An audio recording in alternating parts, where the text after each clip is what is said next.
Olá, paz Senhor Jesus. Eu quero compartilhar com você hoje o meu devocional na carta de Paulo aos Romanos, capítulo 1. E eu quero destacar alguns versículos e conversar um pouquinho a respeito daquilo que Paulo falou inicialmente aos Romanos. No capítulo 1, versículo 5, ele diz assim: pelo qual recebemos a graça e o apostolado para a obediência da fé entre todas as gentes pelo seu nome. Versículo 6. Entre as quais sois também vós chamados para serdes de Jesus. E no versículo 17 ele diz assim: porque nele se descobre a justiça de Deus de fé em fé, como está escrito, mas o justo viverá pela fé. Paulo, ele se converteu a caminho de Damasco, né? Isso todos nós sabemos.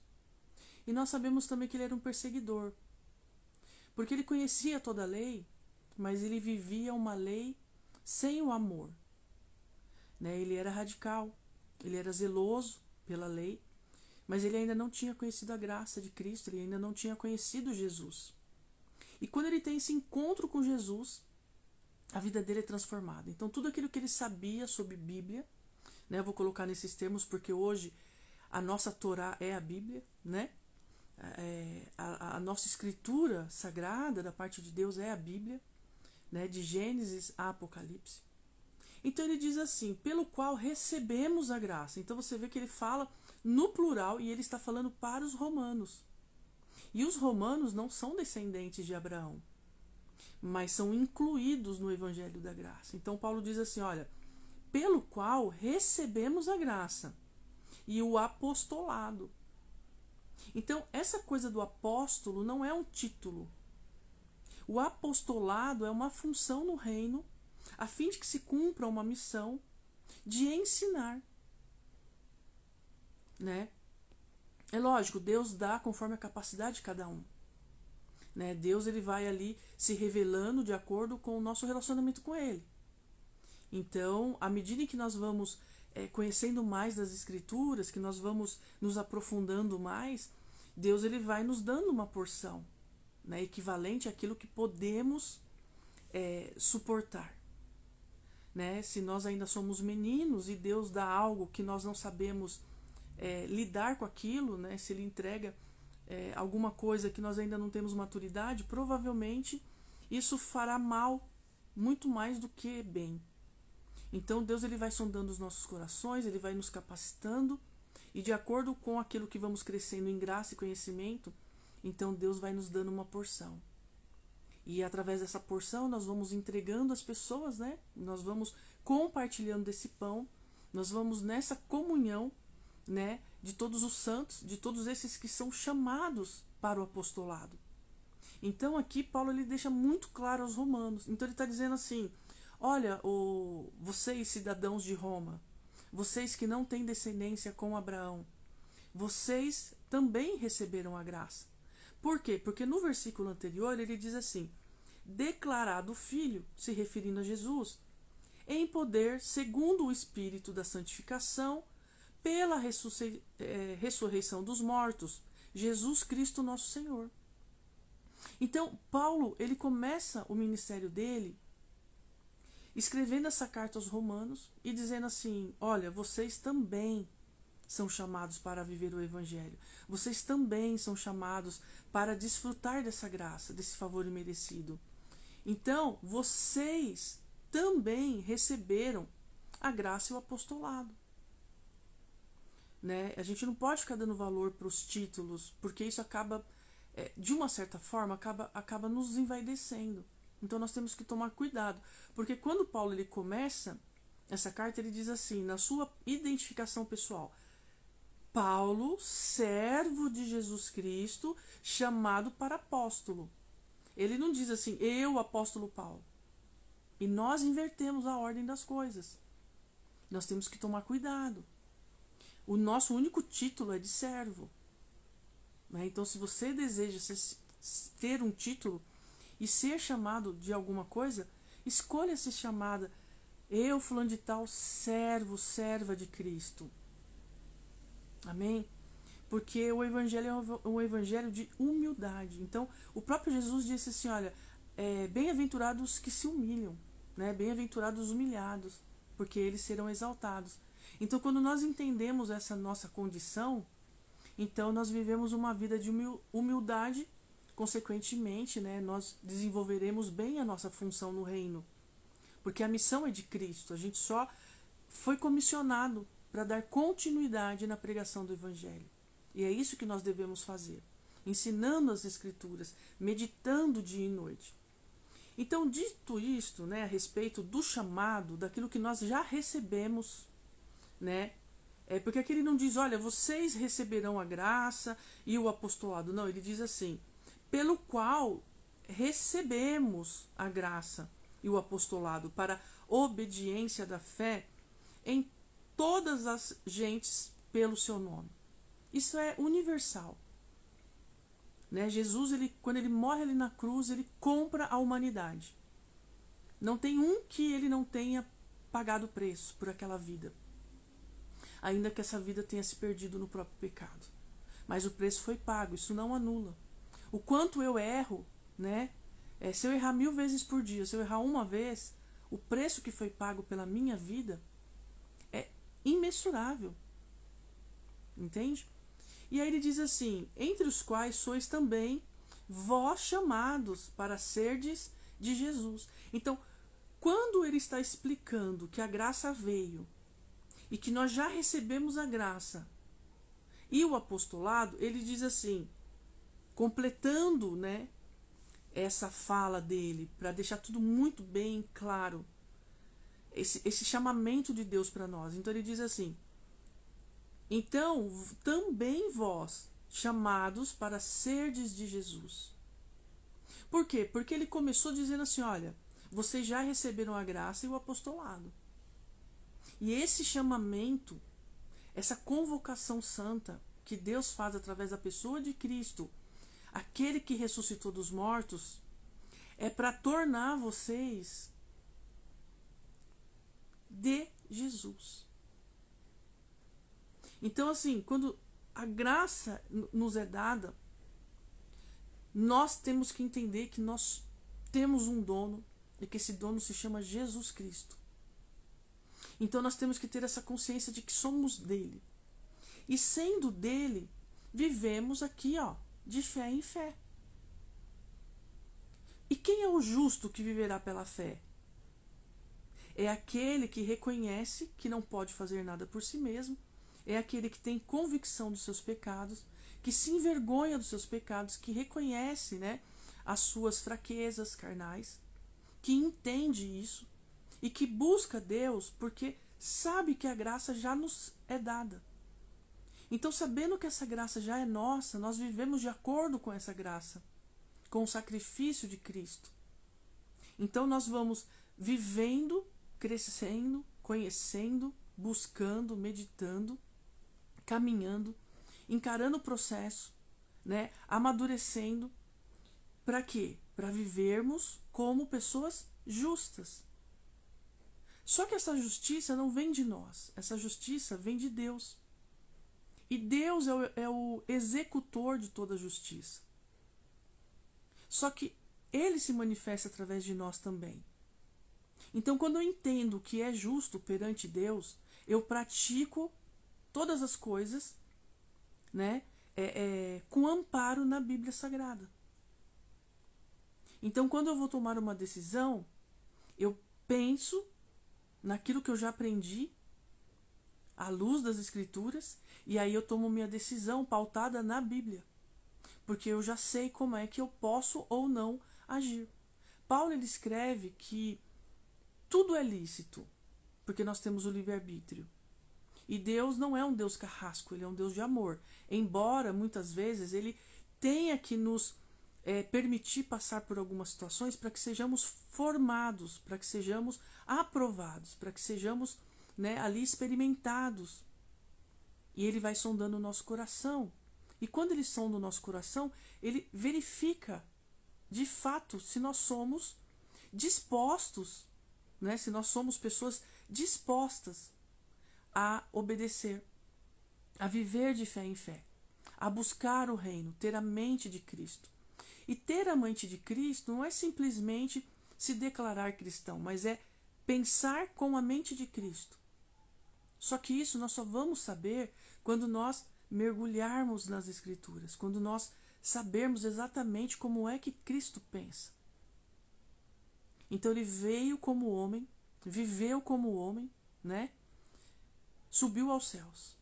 Mas a mente de Cristo é pura, imaculada. Porque ele é filho de Deus, sem pecado, sem mancha, sem defeito.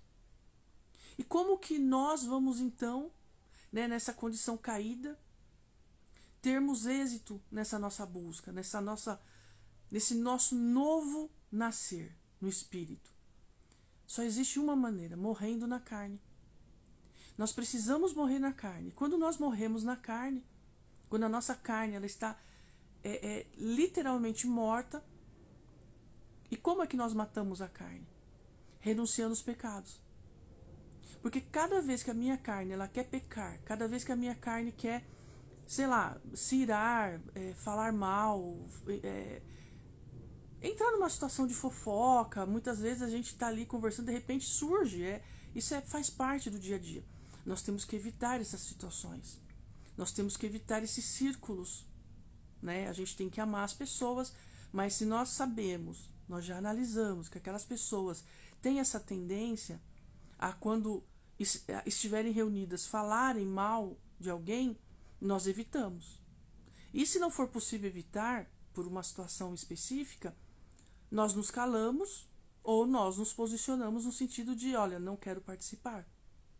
Então, à medida que nós conhecemos as Escrituras e nós vamos entendendo como é o caráter de Cristo, no nosso dia a dia nós vamos aplicando essa justiça de Deus no nosso comportamento.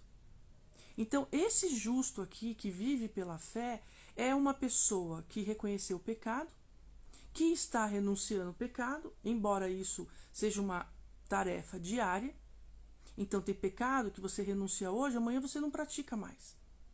Tem pecado que você renuncia todo dia e se você não cuidar, no outro dia você está fazendo de novo, né? Por conta dessa natureza humana que nós temos.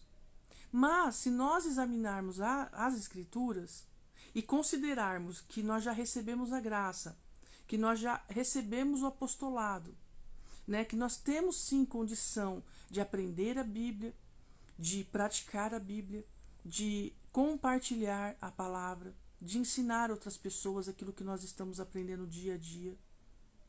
Então, assim, talvez hoje eu aprendi um versículo. Eu posso postar nas minhas redes sociais, né? Eu posso escrever no meu Facebook, eu posso encaminhar para os meus contatos do WhatsApp. Ah, mas é só um versículo. Mas às vezes um versículo toca o coração de Deus. Por quê? Porque é a palavra do Senhor. E o Espírito Santo, ele trabalha com a palavra. Então, quando você libera essa semente, o Espírito Santo tem com o que trabalhar.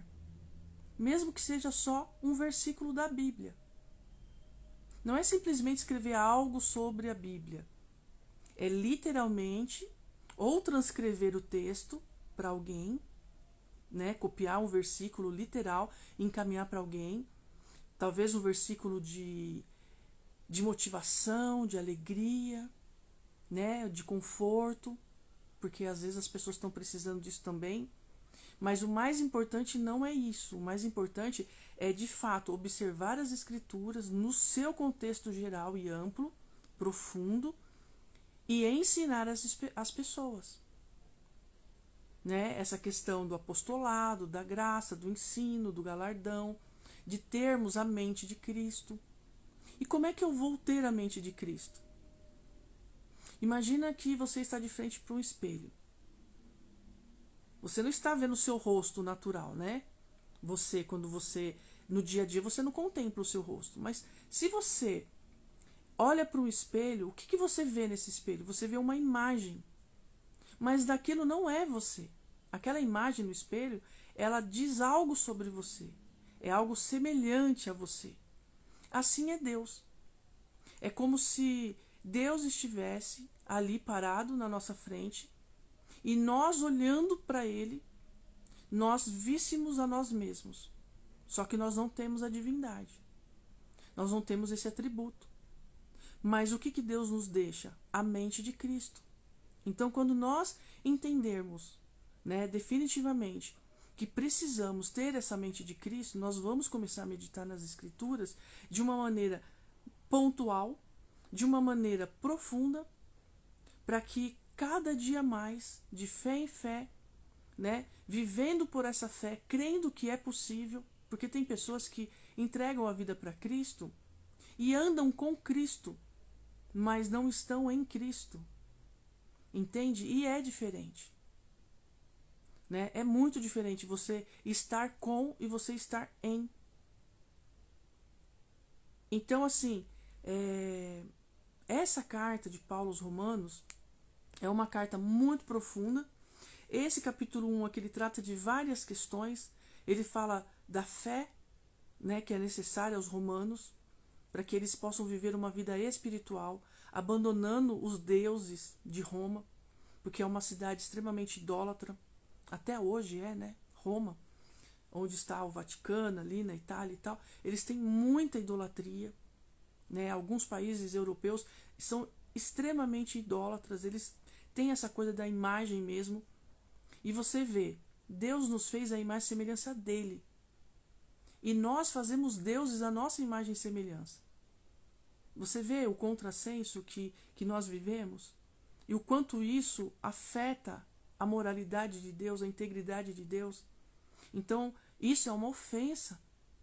Porque se Deus já nos criou a imagem e semelhança dele, que é o próprio Deus, por que nós queremos criar um Deus à nossa imagem e semelhança?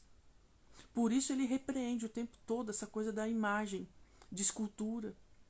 Porque isso para Deus significa que eu não sou suficiente.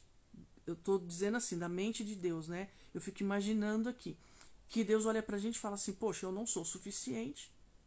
O Deus que os criou, a imagem e semelhança de mim mesmo, eu não sou suficiente ao ponto deles quererem criar deuses à imagem e semelhança deles. Quando, na verdade, eles têm que olhar para mim, eu sou Deus. Então, eu creio que quando Deus vê alguém, um dos filhos dele, né, ali com uma imagem, com um pingente, uma pulseirinha, uma fotinho, qualquer coisa desse tipo, eu creio que Deus fica muito triste. Porque nós já temos um Deus. E nós somos a imagem e semelhança desse Deus. Então, nós precisamos abandonar essa mentalidade carnal. Nós precisamos morrer na nossa carne. Nós precisamos nos tornar seres espirituais no sentido da nossa mente, do nosso entendimento, do nosso estilo de vida. Porque quando Jesus ele veio, ele trouxe o reino de Deus. Então, se nós vivemos o reino de Deus, não há compatibilidade com esse plano carnal. Por isso que Paulo, quando ele prega com muita ênfase. Né? Então, assim, ele é bem mais enfático até, se a gente analisa os textos, do que Jesus. Porque Jesus, primeiro que ele teve pouco tempo. E não que Jesus não fosse enfático, mas assim, Paulo ele é mais agressivo, né? Ele é mais pontual, ele é mais expressivo nesse sentido. Por quê? Porque quando ele encontra Cristo, ele pega tudo aquilo que ele já tinha. Ele pega todas as suas habilidades, né? Toda a sua capacitação humana e ele se entrega para o Evangelho. Tamanha transformação que Cristo fez na vida de Paulo. E isso é muito legal. Então, assim, como que sabemos quando verdadeiramente nós tivemos esse encontro real com Cristo? Quando nós percebemos no nosso comportamento essa mudança drástica, essa mudança expressiva, essa mudança radical, onde as vaidades são colocadas de lado, onde eu morro todos os dias um pouco, cada dia eu percebo que eu já não estou tendo mais determinadas práticas e que antes de tomar atitudes, principalmente, eu observo e me lembro da lei de Deus, dessa lei moral, eu digo. Não vamos confundir, né? Então, assim, por causa dessa idolatria, as pessoas elas vão se depravando, elas vão se prostituindo. E Deus, ele acaba entregando essas pessoas, esses idólatras, para os seus deuses. E nós não podemos tirar o crédito de Deus. Nós não podemos tratar Deus como se ele fosse um qualquer. Então, se queremos ser justos, como está escrito aqui, porque nele se descobre a justiça de Deus. Nele quem? Em Jesus. Se nós olhamos para Cristo, nós temos a mente de Cristo, nós temos essa conversão genuína, essa mudança de comportamento, de pensamento, de sentimento, de caminhar, nós descobrimos a justiça de Deus e andamos em conformidade com ela. Então, de fé em fé, o que é fé em fé? Todo dia, toda hora. De fé em fé, eu tenho fé para tudo. Nas minhas tomadas de decisão, no meu direcionamento familiar, profissional, religioso, de fé em fé. É uma renovação de fé. A passo.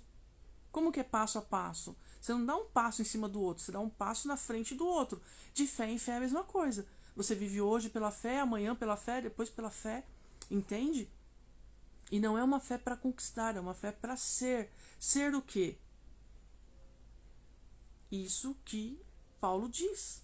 Recebedores de uma graça, de um apostolado para a obediência da fé, que vai o quê? Nos aproximar de Cristo. E essa fé que nos aproxima de Cristo por causa da graça que já nos foi dada, é que nos capacita a vivermos essa vida de justiça e de fé. Amém? Fica com essa palavra, medita nesse texto. Deus te abençoe e até a próxima.